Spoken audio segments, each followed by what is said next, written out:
combate ao mosquito transmissor da dengue evita a epidemia e reconhecer os seus sintomas te ajuda à busca de auxílio médico. Em caso de suspeita de dengue, beba muita água e procure rapidamente o serviço de saúde. Dengue, fique de olho. Oncosol, Centro de Tratamento de Câncer. Bateu aquela fome? Aline Lanches. São 17 tipos de sanduíches com ou sem catupiry, sucos e vitaminas diversas, além de açaí e aquela batata frita especial. Trabalhamos com Disque Entrega. Rua Carlos Mendes, número 48, Jardim Caiçara. Telefone 2646-5386. Aline Lanches. Aqui seu lanche é muito mais gostoso.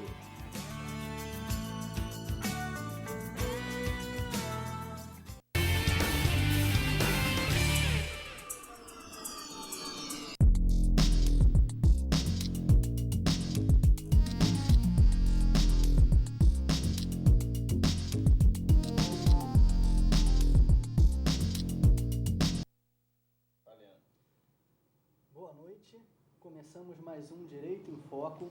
Eu sou o Dr. Getúlio e aqui ao meu lado está o Dr. Evandro. Hoje vamos falar sobre a Lei de Mobilidade Pública de Cabo Frio e sobre o Imposto de Renda 2012. Vamos apresentar aqui os nossos convidados. Dr. Eisenhower Dias Mariano, presidente da Ordem dos Advogados da 20ª Subseção. Dr. Carlos Tuna Santiago, agente da Receita Federal em Cabo Frio. E o doutor José Geraldo Marques Carvalho, advogado do terceiro setor, que milita na cidade lá de São Paulo, é natural aqui de Cabo Frio, agora está retornando e a gente recebe ele com muito prazer aqui no nosso segundo programa, Direito em Foco. Vamos passar a palavra agora para o doutor Eisenhower. Como dito, este é o Direito em Foco, que é um programa que a nossa OAB Cabo Frio resolveu criar para discutir os problemas que dizem respeito à cidadania local, a discutir os problemas de aspecto nacional e esperamos que com ele possamos ser útil à sociedade cabofriense. E você pode participar remetendo e-mails para a nossa subseção, oabcabofrio@gmail.com, oabcabofrio@uol.com.br. E em breve, através do telefone, que será afixado na tela oportunamente. Vamos passar a palavra para o doutor Carlos Santiago, que vai falar as suas considerações iniciais. Boa noite a todos, doutor Eisenhower Dias Mariano, doutor Getúlio, doutor Evandro. Inicialmente, agradecer a oportunidade de estar aqui no Direito em Foco, falando um pouco do Imposto de Renda Exercício 2012. Já iniciamos os trabalhos neste ano, temos aí uma expectativa de atingir 25 milhões de declarações. Esse número é superior ao do exercício anterior, ao do ano passado, onde atingimos 24 milhões e 300 mil declarações. E temos algumas novidades, vamos trazer essas novidades e dar alguns esclarecimentos sobre o imposto de renda pessoa física, que ainda gera muitas dúvidas aos contribuintes. Vamos passar a palavra para o doutor José Geraldo, que vai fazer as suas considerações iniciais. Boa noite aqui aos doutores, né? Então, eu quero agradecer aqui à Jovem TV, né, de estar aqui com esse programa Direito em Foco, parabenizar muito a OAB de Cabo Frio por esse programa, porque é com um programa desses que a gente leva a comunidade para que ela possa ultrapassar as suas dificuldades. Então, eu quero agradecer a todos aí pelo convite. Estamos aqui agora para falar um pouco aí sobre uma audiência pública do transporte que terá amanhã. Nós que agradecemos aqui a presença de vocês, dos doutores, entendeu? Vamos iniciar o programa. fazendo a pergunta para o Dr. Carlos Santiago sobre a questão da obrigatoriedade do imposto de renda agora do exercício de 2012. Quem está obrigado a declarar? Existem 7 hipóteses de obrigatoriedade para a apresentação da declaração de imposto de renda. E a gente distribui essas hipóteses em critérios. O primeiro critério é o critério renda. Então, está obrigado a declarar quem recebeu o rendimento tributável acima de R$ 23.499,15. Então, todos aquelas pessoas físicas que receberam valores acima desse limite estão automaticamente obrigados a declarar. Também estão obrigados a declarar pessoas que receberam rendimentos isentos ou não tributáveis acima de R$ 40 mil. Um exemplo de rendimentos isentos, para que se tenha um entendimento melhor dessa questão, são aqueles rendimentos recebidos de aposentadoria, pensão ou reforma por portadores de moléstias graves. Então, uma pessoa que tenha, por exemplo, neoplasia maligna, o câncer, esses rendimentos são tratados pela legislação como rendimentos isentos. Geralmente, o contribuinte descobre isso já no momento futuro. Então, o ideal é quando, assim que tenha conhecimento do fato da doença, que se reporte à fonte pagadora para que ela imediatamente deixe de tributar, informe a Receita que esses rendimentos são isentos. Então, esses são os principais critérios, o critério renda, né, são os principais itens, e temos também ainda aqueles que desenvolvem atividades rurais. Então, essas pessoas também têm limites de obrigatoriedade. As atividades rurais em que o rendimento atinge um determinado valor também são obrigados a declarar. Há também as pessoas que finalizaram o ano calendário, 31 de dezembro de 2011, com bens em valor superior a R$ 300 mil. Essas pessoas também estão obrigadas a apresentar declaração de imposto de renda. E também aqueles que tiveram ganho de capital. Qualquer pessoa que teve ganho de capital, teve operações em bolsa de valores, em bolsa de mercadorias ou assemelhados, também está obrigada a declarar imposto de renda. Mesmo que não atinja essa renda dos 23 mil? Isso, exatamente. Essas pessoas estão automaticamente obrigadas a declarar. A Receita quer conhecer melhor esse tipo de contribuinte. Uhum. Como é que está hoje a alíquota do imposto? A alíquota está distribuída em 5 faixas. A faixa inicial é a faixa isenta. O contribuinte tem a renda, mas não está obrigado, não é tributado. E a alíquota maior é de 27,5%. Essa alíquota é para aqueles que recebem rendimentos superiores a R$ 46 mil. E esses são tributados pela alíquota máxima, que é de 27,5%. Nós vamos fazer uma para não ficar um programa muito cansativo, vamos perguntar ao doutor José Geraldo sobre a lei de mobilidade urbana. Ele fez um estudo muito apurado sobre essa lei a pedido da Ordem dos Advogados, da ASAELA e da ACIA. E existe alguma ilegalidade nessa lei, doutor José Geraldo? Doutor Evandro, primeiro, nós estamos aí à véspera, né, de audiência pública do transporte coletivo, né, de ônibus de Cabo Frio. Então, eu gostaria aqui de convidar toda a comunidade, toda a população cabofrense a participar amanhã da audiência pública que vai ser na Associação dos Aposentados no São Cristóvão, ali no bairro São Cristóvão, às 14 horas. Porque a gente precisa, hoje, como nós estamos vivendo num país democrático, nós temos que participar, né? Dar a nossa opinião do que nós queremos. Se nós queremos continuar com uma mobilidade, um transporte que não vem assim, obedecendo regras, né, com os idosos, com as pessoas deficientes, com as pessoas com mobilidade reduzida, ou se nós queremos mudar. Então, para isso, nós precisamos participar de uma audiência pública, que é o que a democracia nos coloca. Eu sei que o horário é um horário muito ruim, 14 horas, parece que é um horário para que não participe os trabalhadores, né? porque eu vejo que essa audiência deveria ser convocada para um horário mais tarde, porque quem são os beneficiários, maiores beneficiários, são os trabalhadores. Então, eles precisam participar dessa audiência, mas não tem jeito. A audiência às 14 horas, eu convido aqui a todos que puderem participar dessa audiência amanhã às 14 horas, no São Cristóvão, na Associação dos Aposentados. Agora, doutor Evandro, quanto à pergunta do senhor a respeito da ilegalidade. Toda essa concessão do transporte público aqui em Cabo Frio, ela está baseada numa lei municipal, agora de 6 de janeiro de 2012, que é a Lei 2409, que foi votada pela Câmara, foi sancionado pelo senhor prefeito, né? E essa lei é a lei que vai dar toda a base na concessão.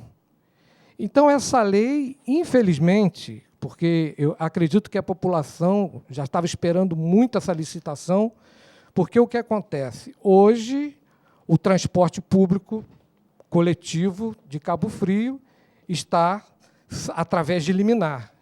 Então, a empresa que explora o transporte, ela explora através de uma liminar. Então, eu acredito que a população estava bem esperançosa, né, da licitação. Mas o que nós vemos? Nós estamos vendo uma legislação cheia de vícios, né, irregularidades, inconstitucionalidades, né, não fugindo a diversos princípios constitucionais, princípio da isonomia, né, princípio da participação da população, né? Se nós estamos num país democrático, a população deveria participar na criação dessa lei, mas não foi possível. Então, a lei está aí, cheia de irregularidades, cheia de vícios, que precisamos alterar isso. E só pode ser alterado através do judiciário. A gente vai passar a palavra agora para o doutor Eisenhower, para ele questionar sobre os temas aqui expostos hoje, o imposto de renda, exercício 2012, e a lei de mobilidade urbana da cidade de Cabo Frio. Essa questão da mobilidade urbana já tinha sido objeto de uma comissão que nós criamos na subseção do transporte público. E essa comissão tinha e tem como objetivo maior a discussão de todos os problemas relacionados ao transporte público, como a educação do motorista e do pedestre para a utilização das faixas destinadas a estes últimos, como também a cobrança do poder público de sinalizações, semáforos e melhor sinalização das faixas de transporte. A assiduidade, a frequência desses horários de ônibus, de itinerário, de preço de passagem, de comparação no sentido geral, e era uma comissão voltada para o cidadão. Sabendo perfeitamente que dificilmente o advogado anda de ônibus. Normalmente o advogado tem o seu carro, o seu veículo e vai por aí afora. Mas isso não exclui o advogado da participação, da discussão, do debate dessas questões, até porque o advogado enfrenta sinais públicos, o advogado enfrenta a acessibilidade das pessoas portadoras de necessidades especiais, e também a faixa de pedestres, que todos nós temos que respeitar, e o pedestre também precisa respeitar isso. Como dissemos aqui no passado, não é raro você chegar a uma faixa de pedestre e encontrar 5, 6 pedestres 3 metros antes, 1 ou 2 em cima da faixa e mais um grupo logo à frente. Isso dificulta, né? E também tem uma outra questão que nós vemos. Existem faixas de pedestre exatamente embaixo do sinal, embaixo do semáforo. É uma coisa que cria confusão, porque o pedestre imagina que aquela faixa é dele. E quando o sinal abre, o motorista também entende que o espaço é dele. Ele vai circular por ali, colocando em risco a integridade física e até mesmo a vida do pedestre que passa por ali. A questão do imposto de renda, como começou a ser dito aqui, eu acho que é o nosso caro Carlos Santiago que deve realmente discorrer sobre isso, pela experiência, pelo trabalho dele. Afinal de contas, ele é o agente da Receita Federal do Brasil, aqui em Cabo Frio. Como eu disse a ele há uns dias atrás, ele não concordou muito, é a maior autoridade que nós temos aqui na região dos Lagos. É a maior autoridade, o agente da Receita Federal do Brasil é a maior autoridade. Nós não vamos competir aí com o prefeito, com outras pessoas, porque todos estão na mão dele. Essa que é a grande verdade. Doutor Carlos Santiago, que também tem problema no trânsito de Cabo Frio, né? Na verdade, eu tenho o meu carro, venho, né, todo dia de carro para o trabalho, mas eu confesso que o meu maior problema é estacionamento, né? A gente agora enfrenta uma grande dificuldade de estacionamento no centro da cidade. Mas o horário que eu saio já facilita um pouco. Eu saio bem cedo, então essa dificuldade é minorada, né? Mas a gente percebe na Receita Federal muitos contabilistas reclamando da falta de vagas. A Receita de Cabo Frio ela tem um sistema de atendimento por horário, através de agendamento. E a gente percebe que muitos contabilistas perdem o horário por falta de vagas. A cidade está crescendo, né? Ela precisa se adequar a certas situações. Essa expectativa que vocês têm no aumento do crescimento das declarações e até na questão do atendimento, reflete sempre essa época do ano da declaração, ou você vê um aumento todo ano da questão do atendimento, da demanda, né, no posto da Receita? Na verdade, a Receita Federal ela tem visto uma redução em seus atendimentos. Grande parte dos atendimentos tem sido reduzidos. Mas essa é uma questão, o imposto de renda é uma questão pontual. Nos meses de março e abril, normalmente o atendimento cresce muito. Existe uma demanda muito elevada em relação a esse tema. Então, a Receita ela trabalha com questões pontuais. A declaração do ITR, de imóveis rurais, é feita no mês de setembro. Então, no mês de setembro, aumenta o atendimento por esse tema, por esse assunto. Mas o fato é que representa para a Receita Federal um aumento na renda do brasileiro. Um aumento no número de declarações informa a cena para um aumento da renda do brasileiro. Isso, para nós, é bastante claro. E hoje a gente tem uma série de dúvidas na questão da elaboração. O que você poderia dar assim, umas dicas para os nossos telespectadores sobre a questão da elaboração? No tocante à questão da elaboração da declaração, ela pode ser apenas através da internet, através do programa do computador. Até 2010, os contribuintes poderiam entregar a declaração através do formulário. No ano passado, o formulário deixou de ser aceito pela Receita Federal do Brasil. Então, agora a elaboração é feita apenas no programa gerador de declaração do Imposto de Renda Pessoa Física. Mas a forma de tributação também é uma questão importante. O contribuinte pode escolher entre a declaração simplificada e a declaração completa. A declaração simplificada é aquela em que o contribuinte tem o direito de deduzir 20% do valor dos rendimentos. Suponhamos aí um contribuinte que receba R$50 mil de renda ao longo do ano de 2011. Ele não paga tributo por esse valor, pelos R$50 mil recebidos.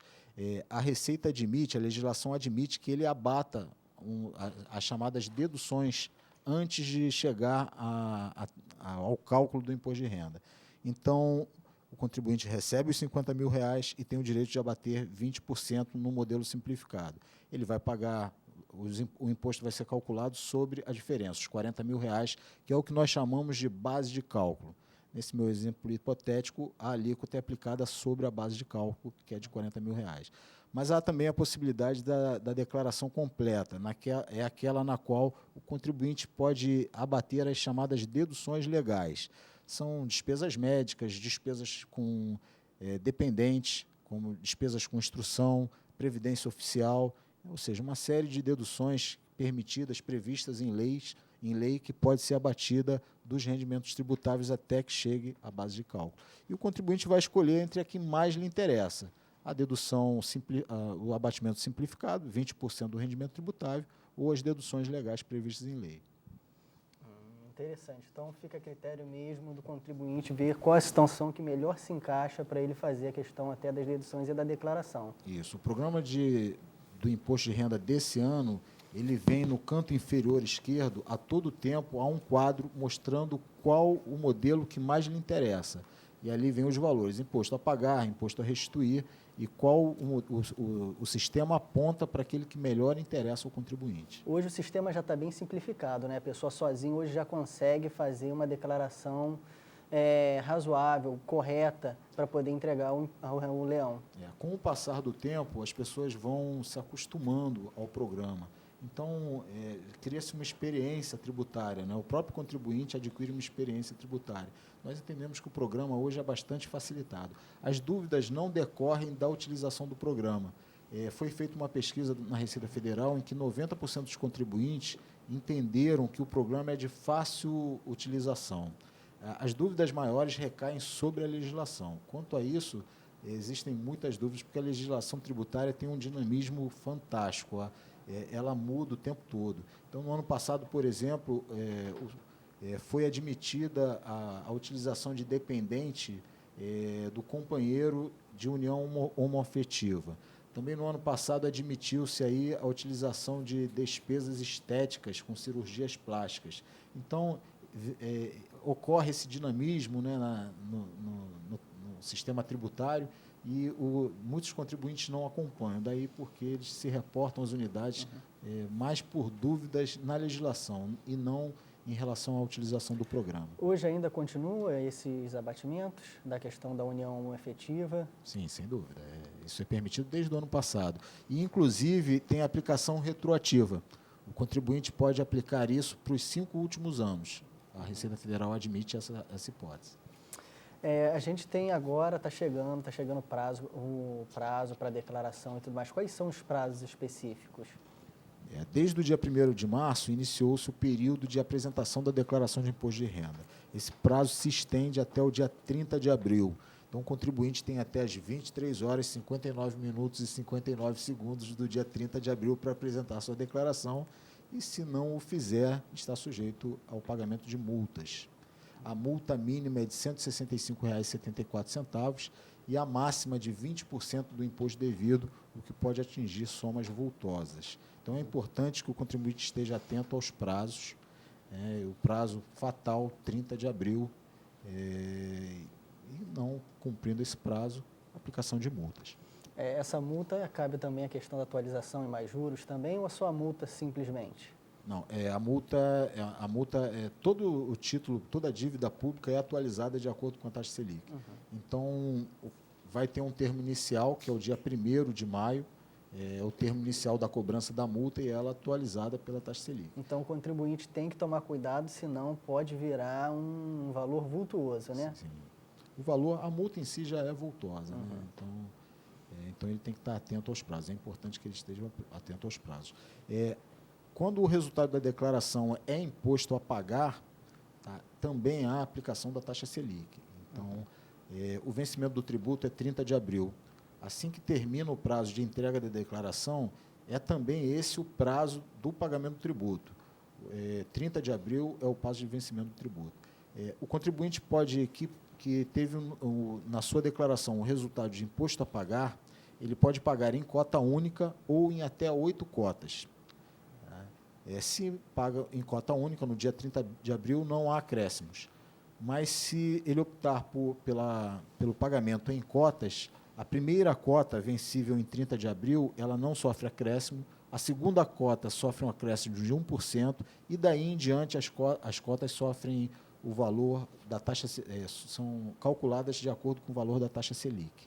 Então, geralmente, um contribuinte que, por exemplo, tem R$ 800 de imposto, e opta pelo pagamento em 8 cotas de R$ 100, a gente vê na prática que ele só recolhe os R$ 100 mês a mês. Não é esse o funcionamento. A primeira cota de R$ 100, a segunda cota de R$ 101, e daí em diante calculadas de acordo com a taxa Selic. Os valores, as cotas não são fixas, elas sofrem uma atualização mensal. Então, o contribuinte tem que tomar cuidado na questão do parcelamento. Quais são... Desculpa. Hoje,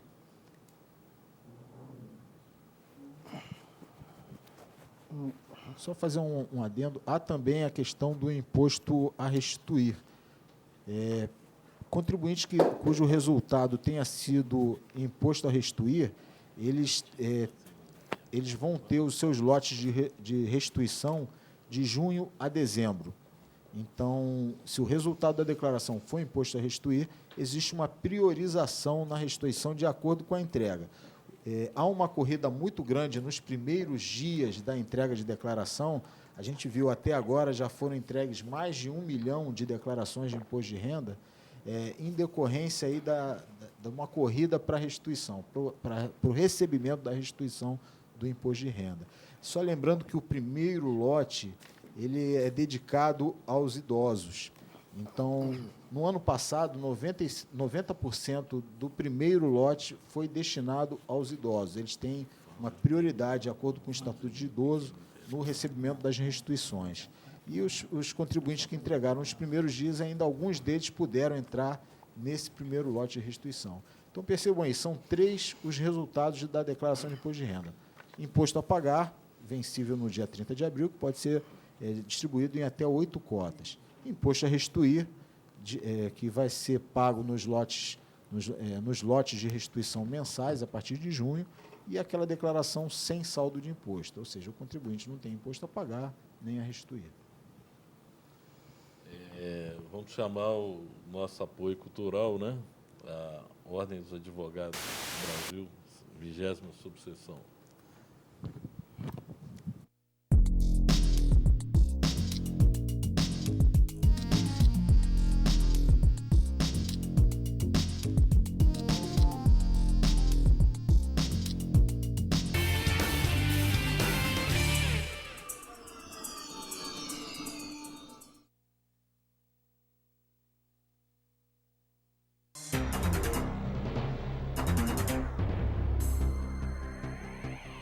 O combate ao mosquito transmissor da dengue evita a epidemia e reconhecer os seus sintomas te ajuda a busca de auxílio médico. Em caso de suspeita de dengue, beba muita água e procure rapidamente o serviço de saúde. Dengue, fique de olho.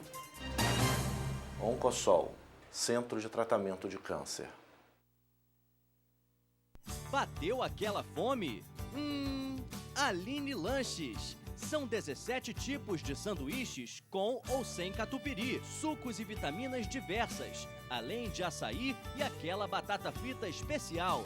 Trabalhamos com Disque Entrega. Rua Carlos Mendes, número 48, Jardim Caiçara. Telefone 2646-5386. Aline Lanches. Aqui seu lanche é muito mais gostoso.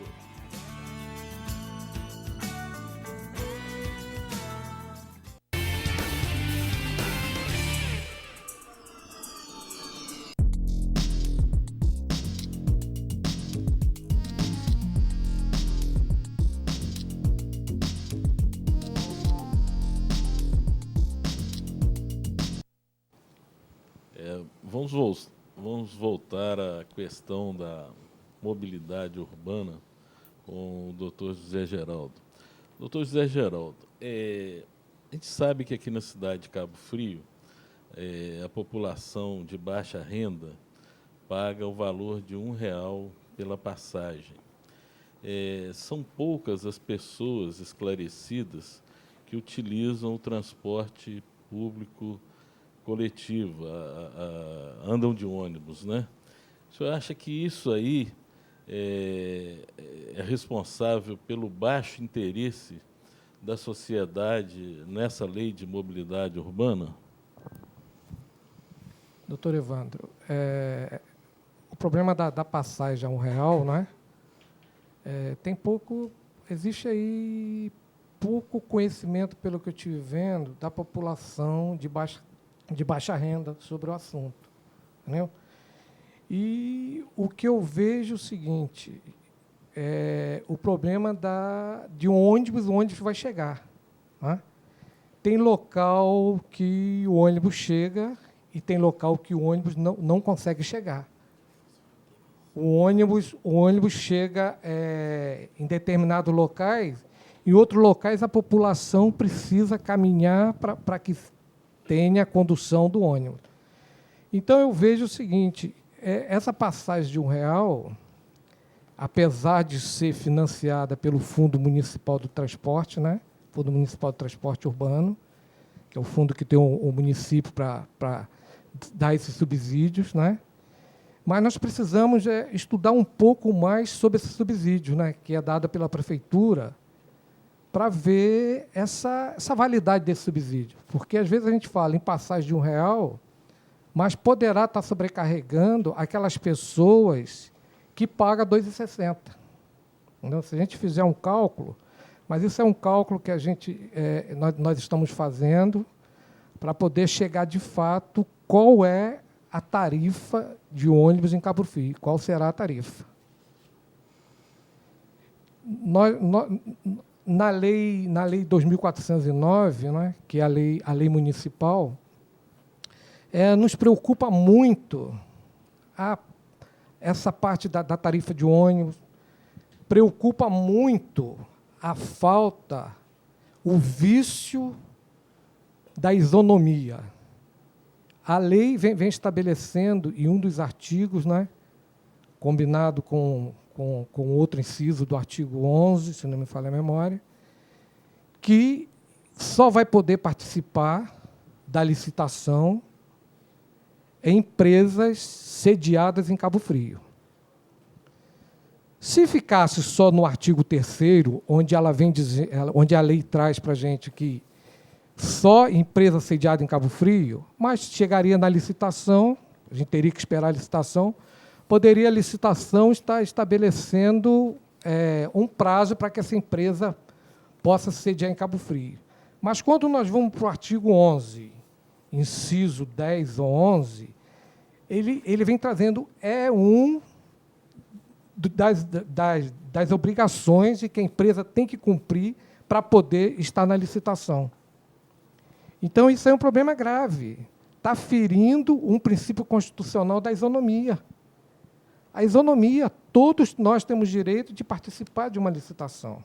Todos nós, de uma concessão, né? Que é o caso do transporte público. Então, essa lei, se a gente for caminhando em todos os artigos, nós vamos vendo outras ilegalidades.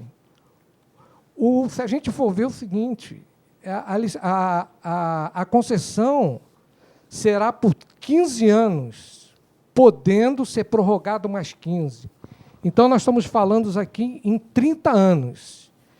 A lei estabelece um valor mínimo de outorga de R$260 mil.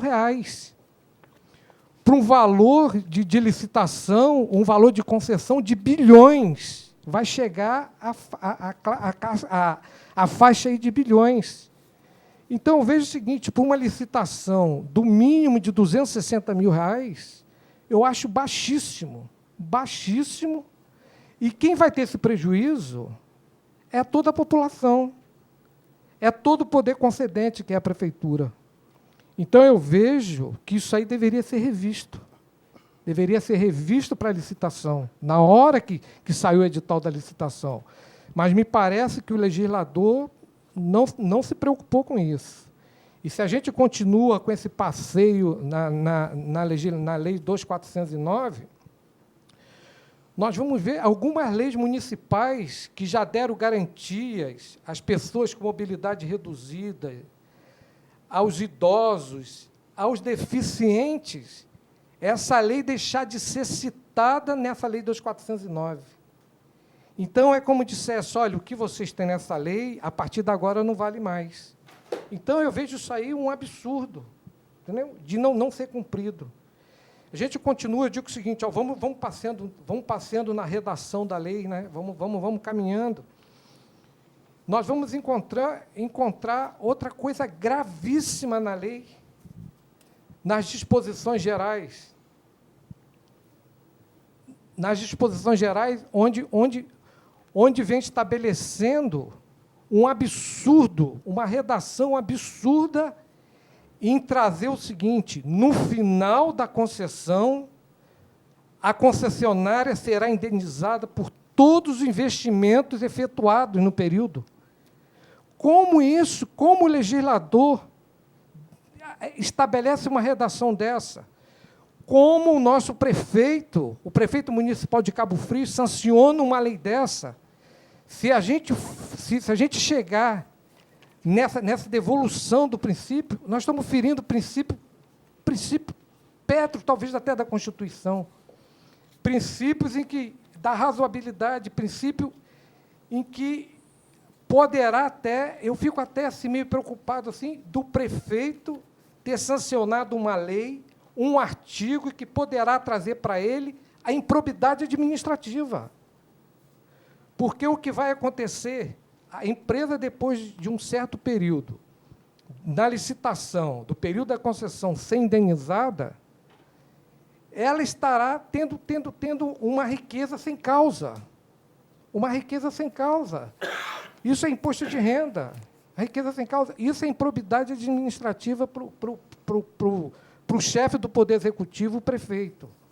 Então, essa lei, eu vejo que, antes de acontecer essa audiência pública, que é amanhã, que será amanhã, às 14 horas, deveria ser revista essa lei, a Lei 2409.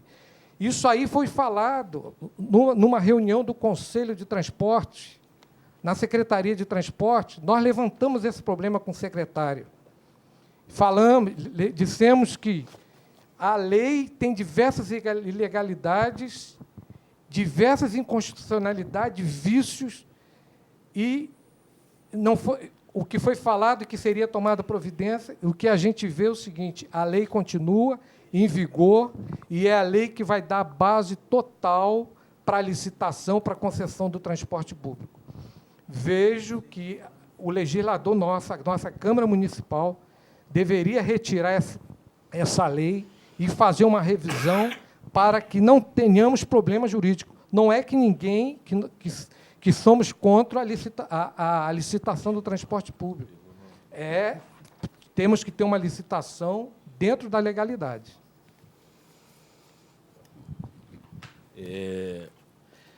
Eu gostaria de ouvir do doutor Carlos Santiago aqui a questão que a gente estava conversando em off, né, antes de começarmos o nosso programa, do incentivo que existe para que o contribuinte recolha a previdência da sua empregada doméstica. Como que essa contribuição entra no cálculo do imposto de renda do contribuinte?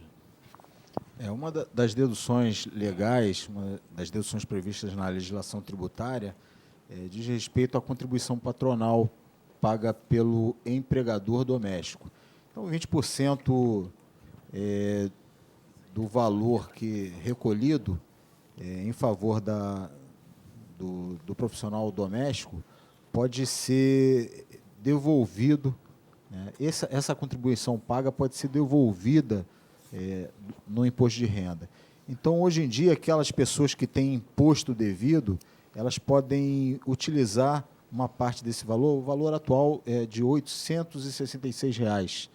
Esse valor pode ser dedutível. Então, hoje em dia, não faz o menor sentido, por exemplo, não assinar, não regularizar, né, não assinar a carteira de uma empregada doméstica, tendo em vista que o governo, através do imposto de renda, ele restitui. Então, ele incentiva aí, a regularização, o emprego de profissionais domésticos. Doutor, como hoje está a questão das doações ao Fundo da Criança e do Adolescente? Foi introduzida a Lei 2.524, de 2012, e houve algumas modificações importantes. Existe a possibilidade do contribuinte do imposto de renda da pessoa física destinar 6% do seu imposto devido aos fundos de defesa dos direitos da criança e do adolescente. Só que esse tipo de dedução de incentivo é muito pouco utilizado, pelo menos aqui na nossa região. A destinação é muito baixa. Em municípios, por exemplo, como o de São Paulo, eles já superaram a marca dos 50 milhões. Né? Os fundos de defesa dos direitos da criança e do adolescente em São Paulo já superou a marca dos 50 milhões. Outros fundos também em alguns municípios, geralmente capitais ou no interior do estado de São Paulo, são fundos muito fortes. Para se ter uma ideia, o Fundo de São Paulo, essa receita é superior ao orçamento de muitos municípios do nosso país. Então, e o governo aplicou uma mudança, agora 3% do imposto devido pode ser destinado até o dia 30 de abril. Então, como aqui na nossa região nós já sabemos que não houve doações, não ocorreram destinações aos fundos da nossa região, os 7 municípios da região dos Lagos, então, todo contribuinte de imposto de renda aqui de nossa região pode destinar 3% do imposto devido aos fundos que são geridos pelos Conselhos Municipais de Defesa dos Direitos da Criança e do Adolescente. Ou seja, essa porcentagem volta em investimento para o município. Funciona da seguinte forma: ao invés do contribuinte destinar os seus recursos ao governo federal, ele pode deixar 3% do seu imposto aqui no Conselho Municipal da sua cidade. É um valor que pode ser devolvido, que pode ficar aqui para utilização com políticas e programas sociais relativos a crianças e adolescentes. É uma boa forma de praticar a cidadania fiscal. É verdade, doutor. O senhor tem ideia do número de contribuintes que se utilizam desse abatimento, Como eu disse, aqui na região dos Lagos não há destinações. Lamentavelmente, é até incompreensível, né? O contribuinte pode deixar 3% do imposto aqui, mas isso não vem sendo verificado. Em alguns outros municípios, né, alguns estados, né, no sul do nosso país, em São Paulo, isso é muito observado, mas aqui no Rio de Janeiro, especificamente na região dos Lagos, não houve nenhuma destinação no ano passado. Esperamos aí com essa nova lei, né, na qual o contribuinte possa destinar ele já pode destinar até 30 de abril 3% do imposto devido. Você acha que é uma falta de informação sobre essa questão? Acredito que sim. Talvez seja uma ótima oportunidade de contabilistas aqui da região, né, fazerem um trabalho de divulgação.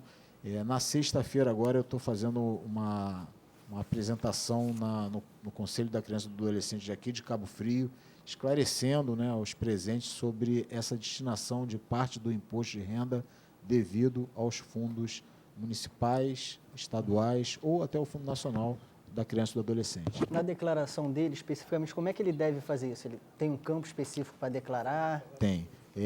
No mesmo lugar onde são declaradas todas as despesas, por exemplo, despesa médica, né?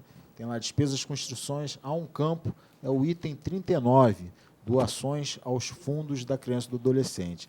É limitado a 3% do imposto devido e deve ser depositado na conta do fundo até 30 de abril, obrigatoriamente até 30 de abril. Caso contrário, esse contribuinte pode sofrer as sanções legais das leis tributárias. O contribuinte tendo alguma dúvida sobre como ele deve preencher a declaração ou algum campo, como é que ele deve fazer para esclarecer essa dúvida? Ele pode ir ao posto, tem algum contato telefônico? Sim, a Receita Federal presta essas informações em suas unidades de atendimento. Aqui em Cabo Frio, a unidade de atendimento fica na Rua Jonas Garcia, a agência da Receita Federal do Brasil, na Rua Jonas Garcia, número 17, em frente ao canal do Itajuru. Mas no site da Receita há perguntas e respostas, há informações gerais sobre imposto de renda, e ali as informações são bem detalhadas. Então, a gente sempre sugere que o contribuinte tente primeiro verificar. Junto ao site da Receita tem lá um manual muito importante, muito interessante, que é o Perguntas e Respostas. Ali praticamente já cobre todas as dúvidas que um contribuinte possa ter. Mas prevalecendo as dúvidas, né, ou se o contribuinte optar por ir diretamente à agência, nós estamos à disposição para dirimir as dúvidas que surgirem. Bom, infelizmente o nosso programa já está chegando ao final, né? Nós vamos passar para as considerações finais dos nossos... Desculpa, gente, ainda temos um tempo maior aqui. Eu vou fazer a pergunta para o doutor Zé Geraldo. Doutor Zé Geraldo, qual a importância da população comparecer amanhã na audiência que vai ser realizada lá na Casa do Aposentado, lá na Associação dos Aposentados? Doutor Evandro, como eu no início havia falado, né, nós temos que exercer a nossa democracia, né? Se nós falamos em democracia, nós estamos sempre pedindo uma palavra. Então, a sociedade civil, ela precisa participar dessas grandes decisões do município. Como amanhã, a audiência pública de amanhã é importantíssima, porque o que a gente vê aqui no município é muita gente reclamando do transporte público, não é? Mas, na hora de se tomar uma decisão, não comparece. Então, é importantíssimo a participação de toda a sociedade, de quem puder, amanhã, na Casa dos Aposentados, né, na Associação dos Aposentados São Cristóvão, às 14 horas, para a gente fazer o nosso exercício de cidadania, não é? Decidir o que nós queremos, não é? Para depois a gente eu não falei, o transporte está ruim, não. Precisamos decidir. Então, isso é o nosso exercício de cidadania, amanhã às 14 horas. Estou insistindo no horário, no local, porque gostaria que fosse uma grande parcela da população. Eu sei que é impossível todos, né? Que já falamos que o horário 14 horas é um horário difícil, mas convido a todos aqueles que puderem participar, para a gente fazer esse exercício de cidadania e escolher o que nós queremos, né? Escolher, para depois a gente não ficar reclamando que o transporte é ruim. Isso não quer dizer que vamos ser contra uma licitação em transporte público, não. Vamos ser favoráveis, mas vamos pedir um transporte público bom, né? E um transporte público em que a gente possa confiar. Doutor, então é o momento da população de ter a voz, de dar a sua opinião, de se manifestar e pleitear os seus direitos? É o momento de pleitear os seus direitos e sempre a gente fazer esse exercício que a gente precisa fazer dentro de uma democracia. O momento de audiência pública, eu não sei, só esclarecer um pouquinho, a audiência pública é anterior a qualquer grande decisão que será tomada dentro ou do município, ou Estado, ou a União. Existe uma audiência pública para que a população exerça o seu direito de fazer perguntas para ter sua resposta e tentar a gente modificar alguma coisa e regular, como nós falamos, a Lei 2409, que é uma lei que, continua a dizer, deveria ser revista pelo nossa Câmara Municipal, nosso legislador. Porque, se não for revista, o único caminho é o nosso judiciário, é o nosso Ministério Público se manifestar por uma irregularidade de uma lei que dá base a uma concessão. Doutor Eisenhower, queria fazer alguma manifestação contra o comentário do doutor? Inicialmente, eu quero dizer que esse programa ele é destinado aos advogados, aos estagiários de advocacia, aos cidadãos, de modo geral, de modo que a participação das pessoas será muito importante na consecução desse trabalho.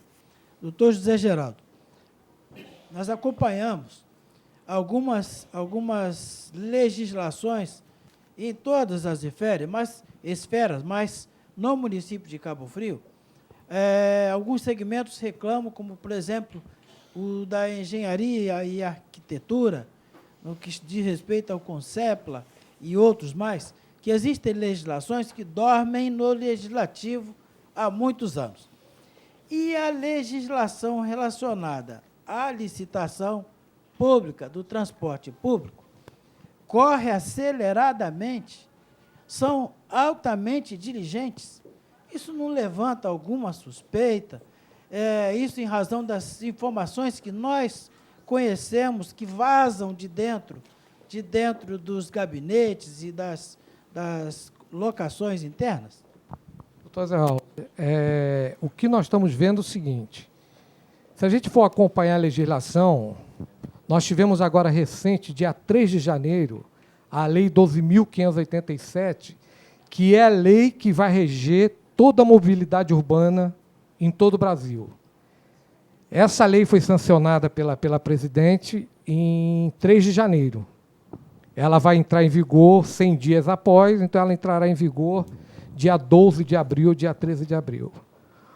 O que me espantou foi a aceleração tão grande que a 2409, enquanto estava sendo sancionada a Lei 12.587, a Lei Municipal 2409 foi votada em 2 turnos rapidamente. Foi aprovada rapidamente. E a aceleração, nós estamos acompanhando, o senhor da OAB, nós temos acompanhado, isso aí vem todo. Vem um ato de justificativa numa rapidez, veio a indicação pelo prefeito do conselho, né, que vai decidir sobre a licitação, e logo a seguir a convocação para a audiência pública. Nós estamos esperando o seguinte, que acabou a convocação da audiência pública, nós vamos ter a licitação. Então, é como o senhor disse, é uma aceleração assim que eu não tenho visto. Tenho acompanhado, como foi bem citado pelo doutor Evandro, atuo em São Paulo, sou de Cabo Frio, da região, estou retornando aqui, e uma aceleração enorme. Então, a gente está vendo o seguinte, alguma coisa, como a Lei 12.587, apesar de estar citada na Lei 2.409, o que acontece? Ela só entrará em vigor a partir do 12 de abril. A gente começa a se preocupar, assim, pensando, né, não querendo pensar, mas acaba a gente pensando de que a 2.409, a licitação está numa agilidade tão grande para não pegar as exigências da Lei 12.587, porque ela muda algumas exigências. Da Lei 8.666, que é da lei da licitação, a 8.987, que é a lei da concessão, e a Lei 12.587, ela estabelece muitos princípios, né? Princípios básicos que devem ser cumpridos, e que, mais uma vez, não estão sendo cumpridas na Lei 2.409. Então, nós precisamos, doutor Angel, ver isso, essa aceleração desse processo licitatório. Queremos um processo licitatório? Queremos. Queremos um transporte público bom? Queremos. Não estamos aqui contra a licitação, absolutamente. Mas nós estamos aqui levantando os problemas jurídicos que tem na licitação. Inclusive, a Lei 12.587, ela traz o seguinte, a participação da comunidade nas decisões, inclusive na eleição desse conselho. O que nós vimos? 3 pessoas indicadas pelo prefeito, secretário do transporte, o secretário de Fazenda e um outro funcionário municipal. Não foi chamado ninguém da sociedade civil para participar desse conselho. Então, eu vejo uma falta da legislação 12.587. Então, eu vejo o seguinte, o Ministério Público, que é o guardião da nossa sociedade, ele deveria estar se envolvendo e ver as ilegalidades para tomar um procedimento jurídico. Doutor Zé Geraldo, a Lei 12.587, ela foi discutida no Brasil inteiro para ser a lei de mobilidade urbana, né, para todos os cidadãos aqui brasileiros, né? O senhor teve a oportunidade de cotejar a 2.409 com a 12.587. Qual dessas leis o senhor acha que seja a mais benéfica para a população de Cabo Frio? Doutor Evandro, olha, como eu tenho falado, a Lei 2.409, ela está totalmente cheia de vícios.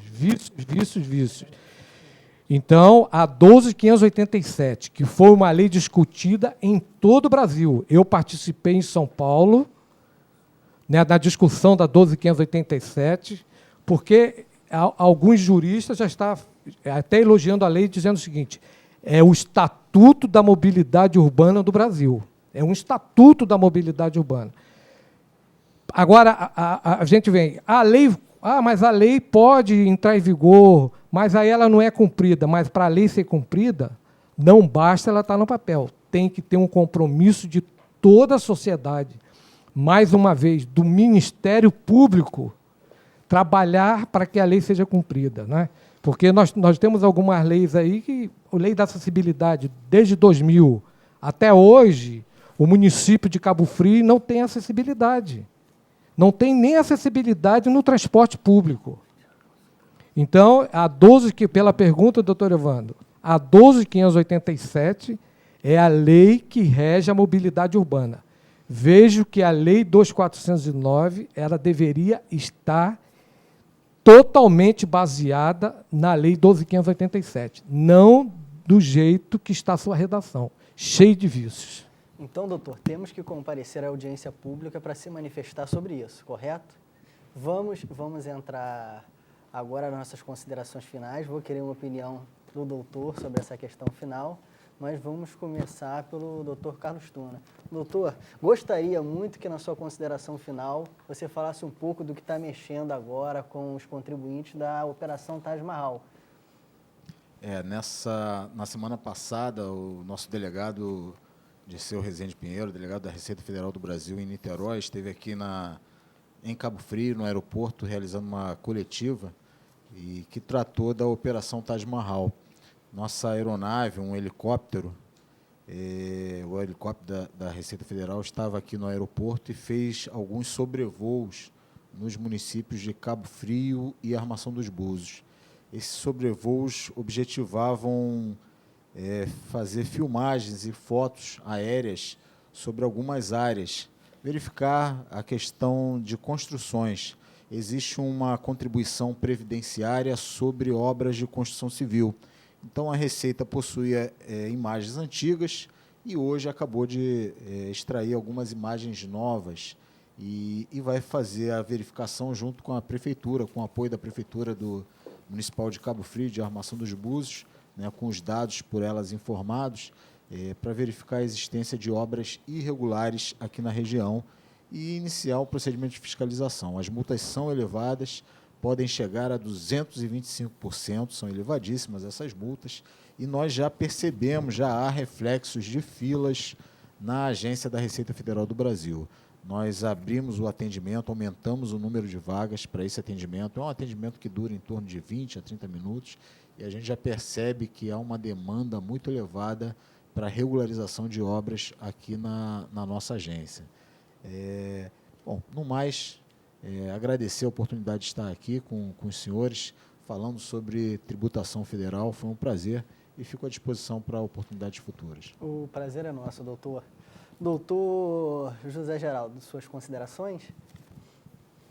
Quero agradecer aqui, mais uma vez, a Jovem TV, né, e a OAB de Cabo Frio por essa oportunidade, né.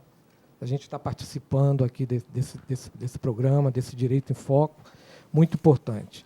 E gostaria, mais uma vez, sou chato, né? O doutor é chato, mas não. Gostaria de convidar toda a coletividade de Cabo Frio, a sociedade civil, os sindicatos, as classes que representam, né, as classes, né, operárias, que participem amanhã dessa audiência pública.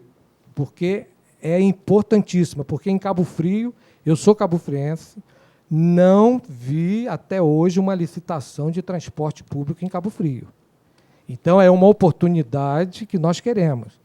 Queremos uma licitação, um transporte público bom, um transporte público que ofereça para as pessoas com mobilidade reduzida, aos idosos e aos deficientes, né? Que eles possam adentrarem no ônibus, que os idosos acima de 65 anos não precisam tirar aquela carteirinha para passar na catraca, porque é constitucional. É constitucional, não é uma lei municipal, não é uma lei estadual que vai estabelecer. Está na Constituição, acima de 65 anos, só mostrando a sua identidade. Outra coisa, existe uma lei municipal que proíbe alguma coisa que atrapalhe a passagem do deficiente, da pessoa com mobilidade reduzida, dos idosos. Então, nós estamos pensando aí nas catracas, que os idosos são obrigados a passar pela catraca. Tem a porta traseira, por que não abre a porta traseira para os idosos? Então, isso tudo nós temos que ver amanhã na audiência pública. Mais uma vez, eu agradeço, obrigado. Pode nos falar o horário novamente, doutor, e o local? Olha o chato, doutor José Geraldo, chato de novo aqui. Ó. Amanhã, às 14 horas, na Associação dos Aposentados no São Cristóvão, ali na Avenida Teixeira e Souza, eu não lembro o número, mas é no São Cristóvão, é um lugar conhecido, que é a Associação dos Aposentados. As considerações finais agora do Dr. Eisenhower, o presidente da 20ª subseção. Quero anunciar que amanhã vai ser realizado um plantão de orientação jurídica gratuita à população, em comemoração pelo Dia do Consumidor. Isso vai acontecer na sede da subseção, ali no centro da cidade. Também gostaria de convidar a todos os advogados, todas as pessoas, para atender o pedido do Dr. José Geraldo, amanhã, às 14 horas, na Associação dos Aposentados. Na sexta-feira haverá uma sessão plenária, a convite da Comissão da Igualdade Racial da OAB-RJ, que vai acontecer no auditório da Prefeitura Municipal de Cabo Frio, e está aberta aí a todas as pessoas que tenham interesse no tema, e em especial aos advogados. Na segunda-feira, dia 19, na parte da manhã, às 9 horas da manhã, haverá uma audiência pública para tratar dos direitos humanos e da segurança pública. Essa audiência é da Assembleia Legislativa